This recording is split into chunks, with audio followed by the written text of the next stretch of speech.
some hours goes around and recreate it. I loved it, man. Yeah, that was a good trip. That's actually my favourite overseas trip. Yeah. Alright guys, thank you everyone for coming along.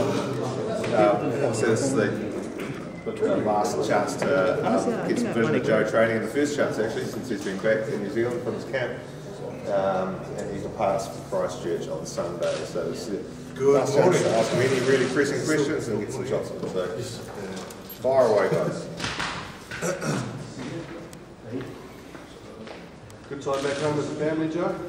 It's always good to come home. I think, you know, it's a long camp in Vegas, but a good 8 weeks of training, putting in work, but then always sort of exciting when you get into the airport, jumping on a plane, and as soon as I arrive, I'm able to see the family. So it's always great to be here. There's no place like home. I love it here. How are the kids?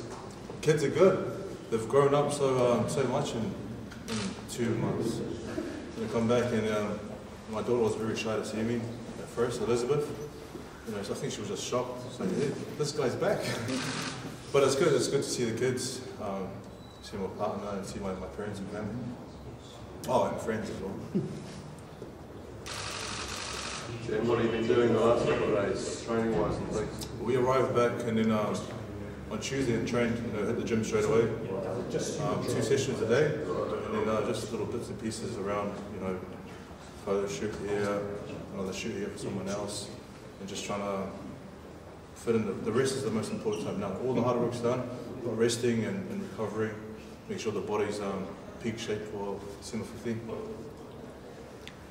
Joseph, did you buy a new Bentley recently? I wish it was mine.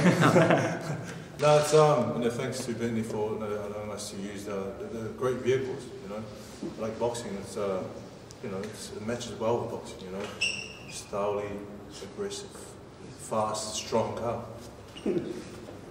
How are the elbows feeling these days? Elbows are good. There's you know, no problems. You know, the whole body, there's, you know, when you're in training camp, you feel little bits and pieces, you know, that I saw here and there, but overall the body's no major injuries, you know, ready to go. Is this going to be your last fight in New Zealand? I mean, would you consider settling any domestic rivalries with maybe Junior Farr or a trans-Tasman rivalry with Lucas Browne?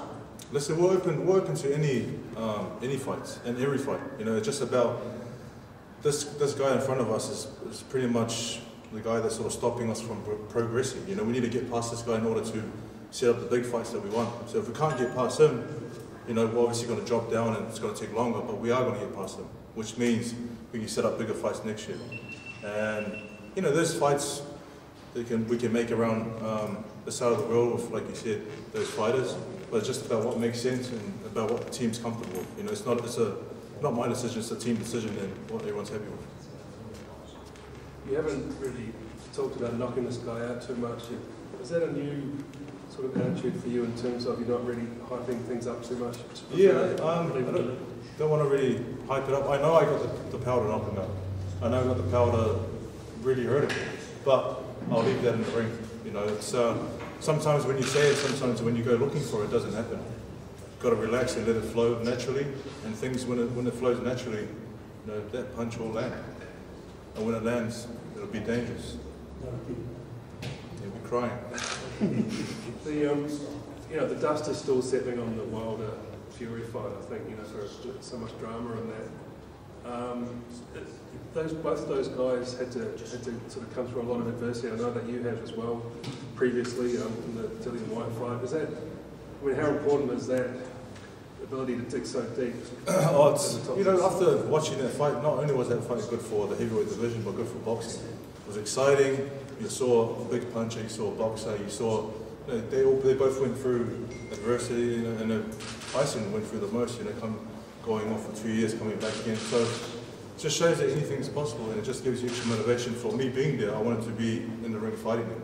For me being there, I could turn around to Kev and say, hey, if I did this or did this, it would work, this wouldn't work.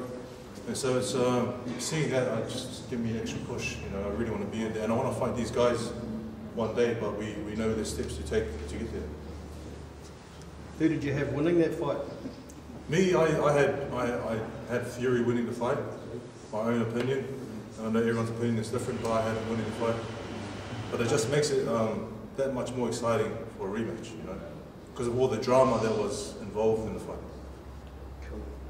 Could you explain how Tyson woke up, you know, in the last round? I mean, you know, you've been hit before and you've got up and almost stopped Dillian.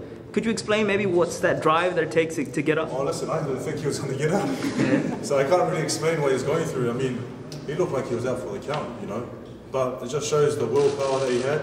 It shows that he was, you know, he mentioned as well, he was doing it not only for himself, his family, but everyone else was going through what he went through. So there's a lot more behind the scenes that he was fighting for, not just for his career and himself. There's a lot more. But I mean, when I got knocked down, you know, it wasn't a good feeling, but I got up pretty pissed. I want to come back and get you. After 2 losses, you changed a little bit during the fight camp. Can you sort of explain why you changed from this fight? Yeah, there's with this camp, we've done a lot of rounds of sparring. We have, you know, before we're doing 2 days of strength and conditioning, we've done 3. So there's nothing wrong with the fitness, and we're also working a lot more on power. You know, doing a lot of work on the cushion with Tay, and just working on making sure that we're sitting down on our punches, and actually every punch has meaning to it, not just letting it go for any reason. Make sure there's meaning, and when it lands, it's going to do the damage. I mean, it's still an important fight, but there's been this pressure on you. Has that changed anything in terms of preparation? No, I think now I'm more focused than ever. You know, after 2 losses, it's like there's a restart. But we're restarting at a good starting point because we have experience. We've done a lot of rounds in the ring, so it's I feel like it's refreshing. You know, Joseph, you say 2 losses, but to me they're like historic accomplishments. I mean, you know, you fought Anthony Joshua. You went. Rephrase it. Historic accomplishments. Yeah. That sounds way better. Yeah, that's. Oh yeah. Yeah, I mean, because you know, a fight with AJ is considered a win in anyone's books. It's like fighting Mayweather. Even if you lose, it's still a win. And you almost beat Dillian White. So, do you still view them? I mean, do you still view them as losses? I mean, has it affected? You've just changed my mind. There we go. Now it's achievements. No, it's you know, it is a loss. I'll take it back. No, they're learning experiences. Learning when you're fighting the top fighters in the world, and the decision didn't go your way. You're learning with each fight, and so there's a lot to take out of those 2 fights. Joe, in segue to that, you know, you had those 2 huge world title fights. How soon do you want to be back up on the global stage fighting for global? Get rid of this guy, do a good job, be dominant, you know, and sort of apply the fight strategy we have in place. If we look good against him, I think next year we'll have 2 or 3 more fights, and then I think probably the end of next year or the following year we can be at the top fighting as top fighters again. You know, I don't, like I said many times, I don't really care who we fight. I want to fight, you know, good friends with Fury, I want to fight him. I want to fight Wilder, I want to fight Sora, Taker, everyone. I already fought Taker, so, and he lost, but I'll fight anyone. Is a Ruiz rematch possibly on the cards? Yeah, listen, we're open, like I said, open to any fighter that wants to fight. You know, he's a good fighter. I respect him a lot, and he punches very hard, harder than any other fighter I've been in the ring with. And so I want to get him back for that. Are you Team White or Team Chisora? I'm Team Parker, man. I want to fight these guys. I'm Team Parker. All day. Hey Joe, how hard is it for you getting good sparring partners over in the States? You know, you got far travelling over to fight, you know, train with Wilder. Who do you get in Vegas? How hard is it for you to get some? It's not, you know, not too hard. You got, you know, our team. You know, Kev, Tay, myself. We're looking at different fighters in the States, and we fly them over, we bring them in, we accommodate them. Thanks to our promoters for doing all of that. And then it's not too hard. In New Zealand, if we're training here, it would be very hard. You know, because it's hard bringing them from that side of the world and coming to New Zealand. But it's possible, but I think it's a lot better training in Vegas, where it's a lot more easy to get there.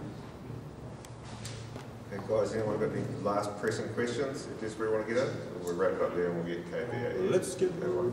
Can you say Merry Christmas to New Zealand from?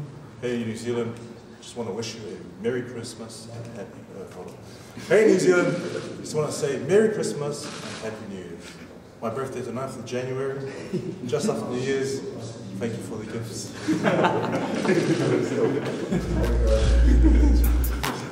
Thank you guys.